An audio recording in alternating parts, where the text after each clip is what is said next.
Think insurance is boring? Think again. Many experts say that insurance is the most powerful industry on the planet.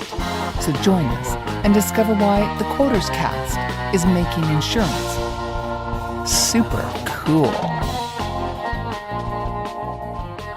Today on the QUOTERSCAST, we are talking to Noah Healy of Coordisc.com.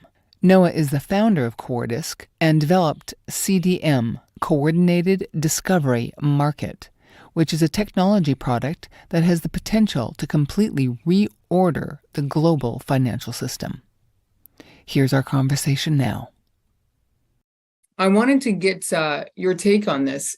Number one, I would like you to explain in layman's terms exactly what it is that you do and how that may correlate with the insurance industry, because I know it's a little off topic, but it's so fascinating, and I think you're doing something so unusual that I want people to appreciate what you're doing. So what I do is algorithm development and basically strategic manipulation or structuring. I have a system for rebuilding the marketplace pretty much from first principles, using computer technology to allow better price signaling effectively. Existing markets are basically about buy and sell, and while there's a little bit of information about future desired strike prices and so on, at the core, people who are buying think prices should be higher or will go higher, and people that are selling think that prices will go lower. So in information terms, there's sort of a maximum of 1 bit of information in that signal. And since people aren't perfect and they make mistakes, there's actually less than 1 bit in that signal. And so since the actual information about the economy is in fact a very rich signal that has an enormous amount of information in it, that's being constructed out of these sub 1 bit pieces, there's essentially an enormous amount of processing that has to go on with the existing model. And that processing, that's effectively just noise. It would be like if you had a engine that you didn't oil and it overheated and was just frying itself through friction. Basically, that's what's going on right now. Okay. Insurance is, that was sort of what I'm doing. Just to sum that up, so it's kind of like your algorithm is sort of streamlining all that. Is that sort of? Am I okay? Yeah, that's a fair assessment. The thing that's tricky is that within the current confines of the existing market structure, people have an interest in effectively lying about what they really want, because if you can sort of fool your counterparty into taking a worse deal, then you're better off. Right. And both you and your counterparty are in that condition. So there's sort of the worst deal that you will take, and then the worst deal that they'll take, and all the room between those two deals is where negotiation can happen. Okay. So does your algorithm work in tandem with artificial intelligence? Am I on the right track there with that?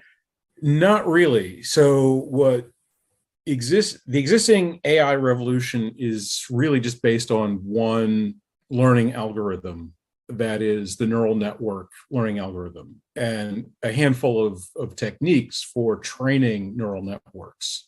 So neural networks are a very interesting kind of programming system that can do something called programming by example. So rather than having to write a program that can say, take in things and sort them into the proper boxes by figuring out what rules exist or should exist to cause the sorting to happen. Mm-hmm. You can instead have an existing system that is sorting things into proper boxes and let the neural network watch and attempt to emulate, effectively learn how to emulate that system. Okay. Until it does. Okay. Yes, and which is kind of what's happening now with cell phones and the technology, right? And how they track us. That's an aspect of it. With cell phones, like error corrections on your texts, basically, like it's learning. People don't remember the I before E except after C rule, except it's not thinking about it like that. It's just thinking about it like, when people are spelling this word, neighbor with the I and the E in the wrong order, I'll just switch them and stuff like that. Right. Okay. But your algorithm sounds a lot more sophisticated than that, actually. Well, so yeah. So what I've developed is a learning algorithm that can take on board human inputs as part of the system. So it's taking advantage of the fact that in marketplaces, while, say, the two of us might have some distance between the worst deals each one of us will take and have some room to negotiate, in a broader marketplace, the two sides of the markets will tend to converge, and mostly will converge on one another because there's opportunities. Marginal businesses can be created within that open space between the buyers and sellers, and so they are, and that increases the total amount of value that gets transacted through the marketplace. So if say eggs, if only the person who wanted eggs the most and only the person who could produce eggs the cheapest actually made eggs, then the vast majority of us wouldn't even know what an egg was.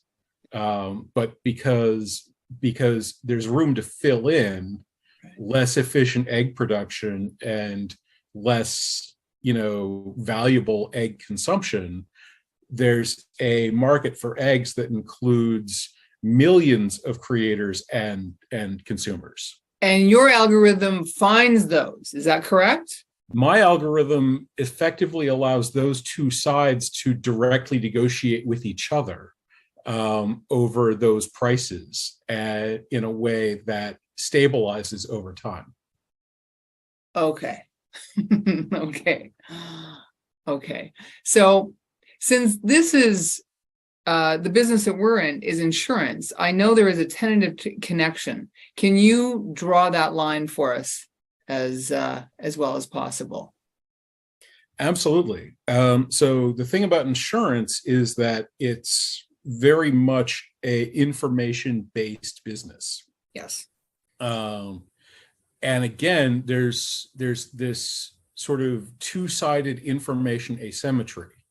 An insurance company needs to have better information than each of their clients, pretty much on average, because otherwise they'll vanish. So if you don't know what the actual probability of houses burning down are, and your clients do know what the probability, or know better than you what the probability of their houses burning down are, then they will buy insurance products from you that will pay out more than you can afford, and you'll go out of business. I get it. Yes. On the other hand, because your client base is so large, in aggregate, your entire client base actually probably does have better information about what's going on than you yourself have. And this is why insurance companies actually generally invest relatively heavily in actuaries, other sorts of studies, things like that. And they do some, client survey and things like, and such like, but again, because of that motivated prevarication problem, if the client does know something you don't know, it's not in their interest to reveal that information to you. Right. And so it's not that valuable, basically, to get the opinions of clients. Okay. Within the strategic context of the way things presently are. Yes.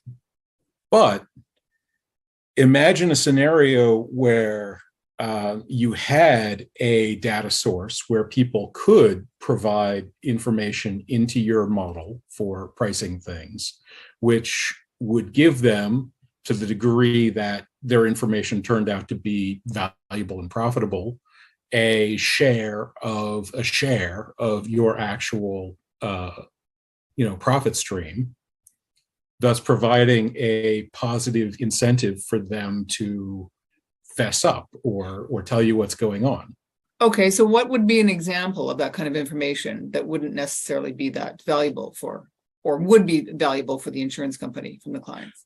Well, at the most naive level, you'd be talking about setting up a pricing model. And so with my system, that's effectively what you do. One of my insights is that prices aren't really valuable in and of themselves, because time marches on, and as time moves on, everything changes. Mm-hmm. And so one possibility would be setting up your pricing model as a change over time of what you're talking about. Mm-hmm. With insurance, there might be other things where you'd be weighting different aspects of the system. So there might not be a single pricing model, but in the health insurance context, there might be different weightings of exercise or weight or habits, drinking, smoking, those types of things, having a large or a small family, stuff like that, which might be the kind of thing that either for external general comment or as an internal tool for identifying and rewarding super predictors within your own organization, could be used to bring together multiple points of view into a coordinated view of the system, while simultaneously recognizing and rewarding people who are making disproportionately valuable contributions towards that model. Okay. All right. So to that point, I'm not exactly sure how they do it, but I do know most, especially the larger insurance companies, do have pretty expansive data collection software and procedures in collecting all that. So are insurance companies or the insurance industry, is that a potential client for you, or where you would want to pitch your algorithm? How do you see that gelling? It's certainly a possibility. I actually have my sights on slightly higher fare. Really? With Like commodity what? markets. Oh, commodity. Yeah. Okay. Commodity markets. Yes. Okay. So that's tens of trillions of dollars in transacted goods flow a year, and something like the CME group notionally handles a quadrillion plus dollars in trade, just because of the way leverage works in the system. My system would allow a massive collapse of that, and that's sort of the biggest fish in the sea. So since they're all pretty much equally difficult to fish for, I might as well go for the whale first, and then pick up anything else. But I'm open and hope other people would also be open to new opportunities. And the marketplace system is actually the more complicated version of this. If you're interested in acquiring knowledge from a disparate network, you can use a simplified version of this technique to either commit a bounded amount of money to the pursuit, or a bounded amount of money per information to the pursuit, such that error signals will effectively cancel themselves out of the system, and allow you to gather information from a large source group at controllable costs. So it almost sounds like you're describing commoditizing intent. There's a certain extent to that. So the way I would actually put it is pricing transaction costs. Okay, well, pricing transaction costs, it doesn't sound like what you just described as sort of hard costs, meaning like, if you're going to make a salad, you need lettuce, tomato, and say onions. But it sounded more like you were describing, the intent of the human beings behind the desire to want those items of the salad. So I'm talking about transaction costs in the Coasian sense. I'm pretty good with words, but that one just yeah, I can't remember his first name. It's like Arnold, maybe. So there's this economist named Coase who actually did some work here at UVA in Charlottesville, Virginia. Okay. Back in the early part of the 1900s, and the problem that they were dealing with was effectively why do businesses exist? Right. Okay. If marketplaces are sort of super efficient and make great decisions, and human beings are sort of super inefficient and make bad decisions, why do we have these businesses that are run by human beings making these bad decisions?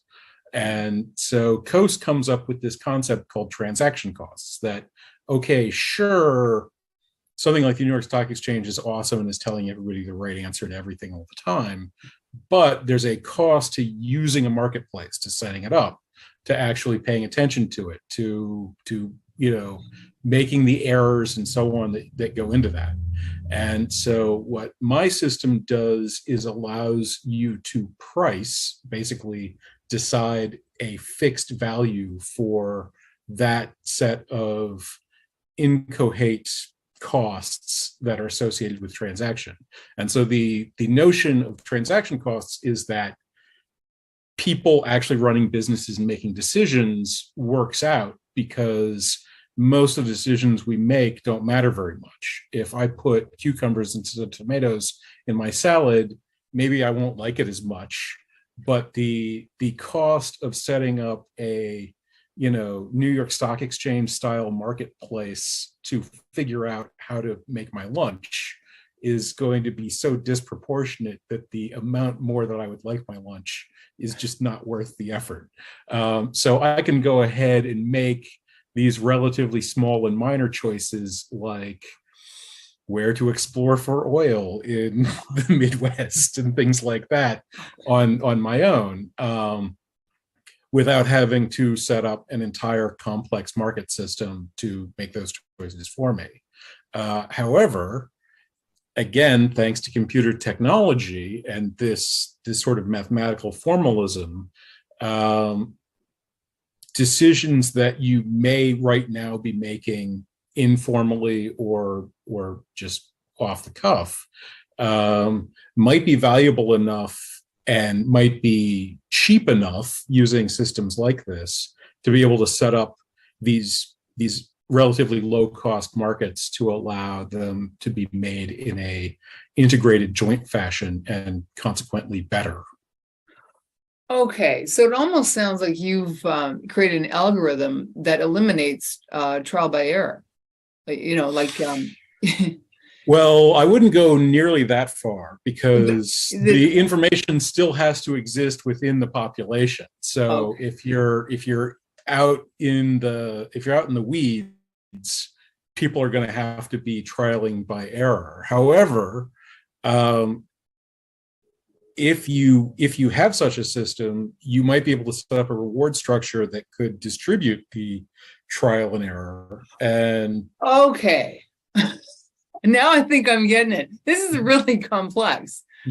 All right. So it's almost like I could buy, let's say I wanted to start a salad company, but I have no idea how to do that. Your algorithm could find the information on what it would take and the likelihood and the stats before I even got funded for it, to see what it would take to start it and run it. And I'll caution you again. So my algorithm is a way to pay for information from the system. So it's not free. It's a way to create the incentives that will cause the desired outcomes you're looking for. Okay. So that could be information. So you might be able to set up something like this in order to learn more about how to start up a business. You might be able to learn more about how to operate your business, or learn more about, or build essentially a better business brain. It could also be a certain stopgap against succession issues. So one of the things that happens in companies that get to be more than a few people is you get this concept of bus number, where certain people are critical, and if they got hit by a bus, then the company would be in a lot of trouble. Right.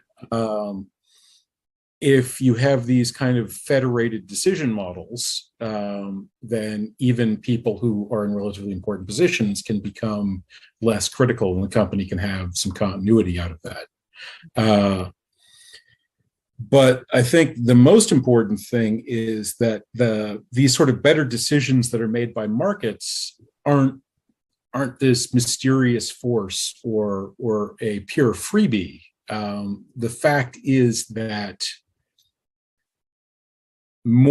we can use systems like this, and we've been using systems like this for centuries, to combine multiple human brains into sort of super intelligences. Mm-hmm. So the things that people are talking about with AI now, about the prospect for transforming different parts or different industries, are available to us because we already have access to super intelligences.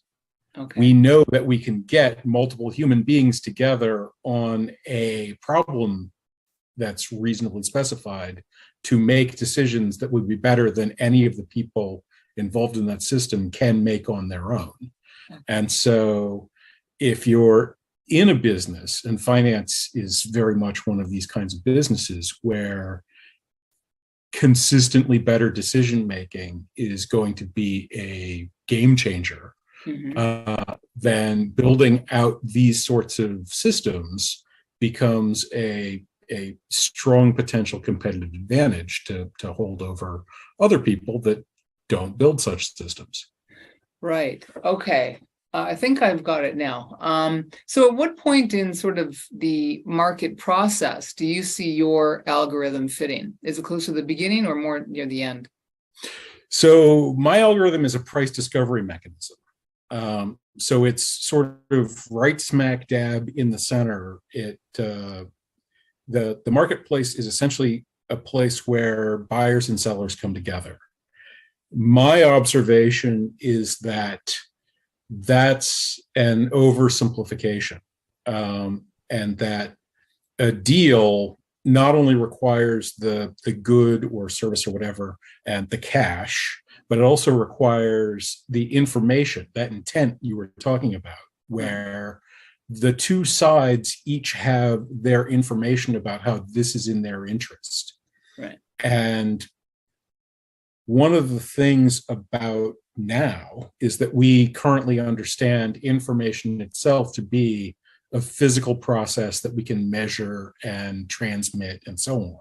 Right. And so what I propose is a three-sided marketplace with a dedicated product space that effectively acts as a sort of clearinghouse and aggregates together many, many sellers. Right. A dedicated consumption space, right, which again is aggregating many, many buyers, and a third dedicated forecasting or negotiation space, which is aggregating the intents of buyers, sellers, third parties with inside information, and anybody else that happens to, feel that their opinions are worth backing up.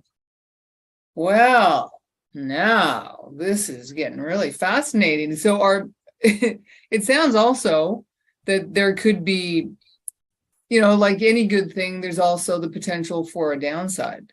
And so what do you see that happen in the wrong hands? How do you see it going wrong? Well, so in the one hand, there are limits on any kind of technology like this. We can't predict the future because sadly, that's not how philosophy works. You can't predict the future. Mm-hmm. So this needs to have recovery mechanisms for when everybody's wrong at the same time.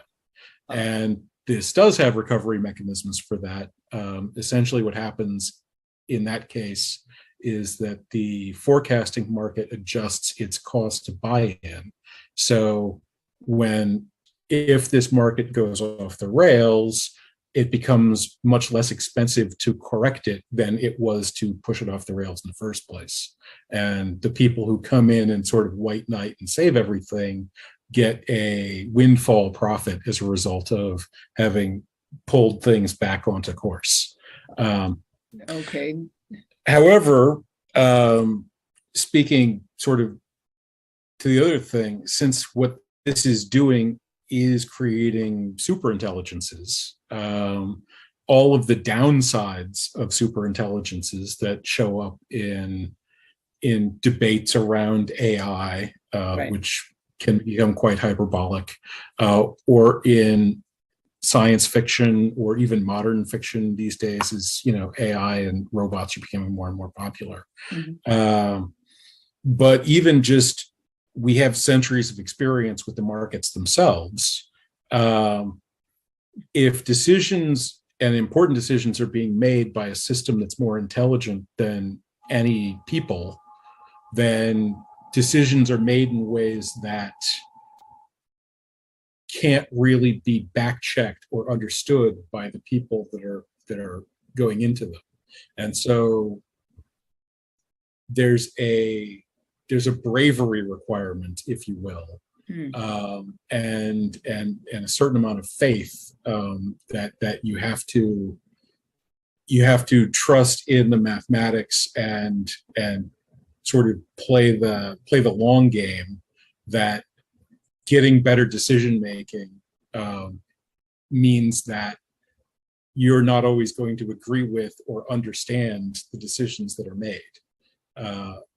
And this shows up even among people.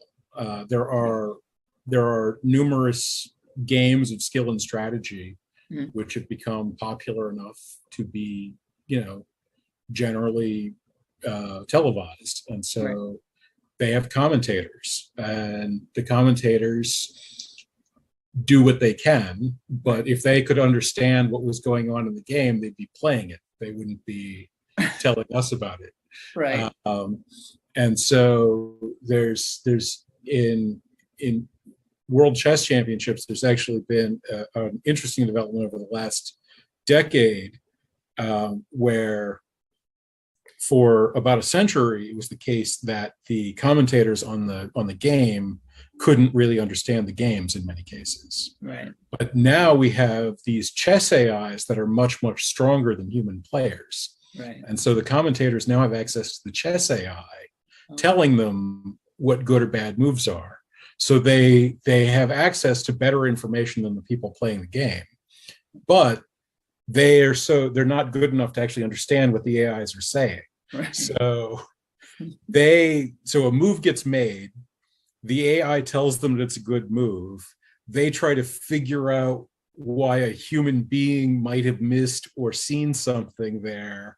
Right. But their knowledge and the player's knowledge is mismatched. The players may or may not have seen it, and they may or not be thinking about the way that they're thinking about things. So these sorts of issues are very much a part of the adoption of these kinds of technologies. All right. Okay. All right. So it sounds like quite brilliant in what you're doing, but it also sounds like it could be quite dangerous or go off the rails. And I know you mentioned that there are sort of stop gaps and things in place. But as we've seen with most technology, there always seems to be some type of hack or workaround. Do you see a potential there for somebody to be able to, or a group of people to get in and really corrupt it? That would be extremely difficult because at the core, it's very simple. This system is actually only about 300 lines of code. The system is actually by construction in the common interest of all parties. And another thing to bear in mind is that we aren't going from sort of people to superintelligence. We're going from the superintelligence that we have right now, existing markets, which are breaking down because they are being forced to process more information faster than they're really capable of doing. The market algorithm is what's known as a red queen's race. Basically, the amount of work you have to do is slightly more than the amount of work there is to do. And so as we get faster and faster computers, markets are actually functioning worse and worse. And this is something that we see in the news almost every day now. So what we have is a society we've built on marketplace decision-making with markets that are degrading because of the technology that we've developed. And a society that depends on good market decision making so that, you know, we can get our eggs. Right. And so the real issue is that we effectively have to transition if we want to maintain this kind of advanced society, which, you know, frankly, most of our lives depend on. Wow. Okay. Well, I only have a few minutes left here, but this has been really interesting. A lot to think about. And so, just one last question, and I guess it's about the insurance industry, because I do want to connect that with all the data that's collected, a lot of it biological. Do you see a way for your algorithm to sort of track or can be used for biological or physiological purposes? It definitely could be. So information is information, and this is a way to make efficient the gathering and integration of information from multiple, you know, source inputs. Right. So that's a definite possibility. Those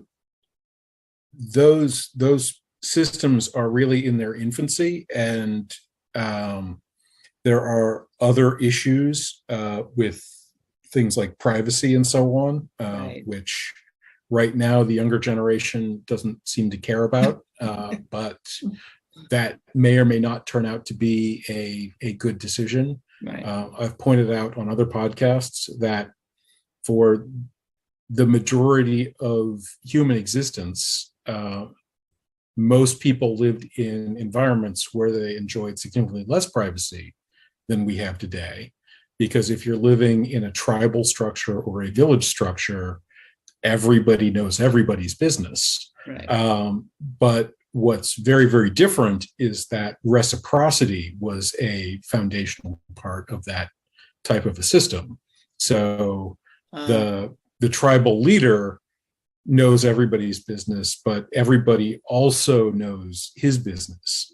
So, for example, there was the case of Elon Musk throwing people off Twitter for outing geolocation, and his statement, you know, I have security concerns. Well, everybody has security concerns, and Twitter literally knows where its user base is, because when you're tweeting, your phone knows where you are and it's telling them where it is.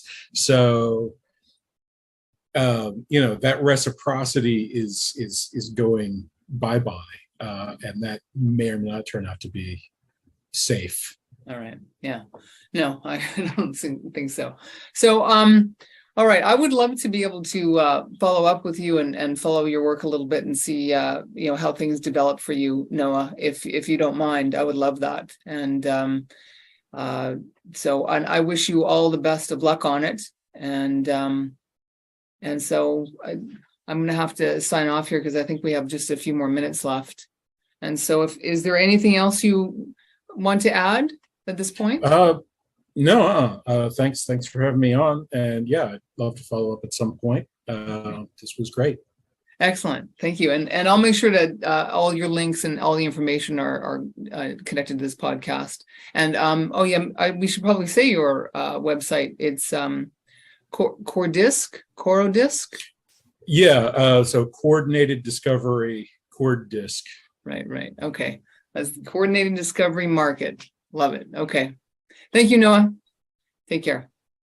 Okay. Bye-bye. Bye now.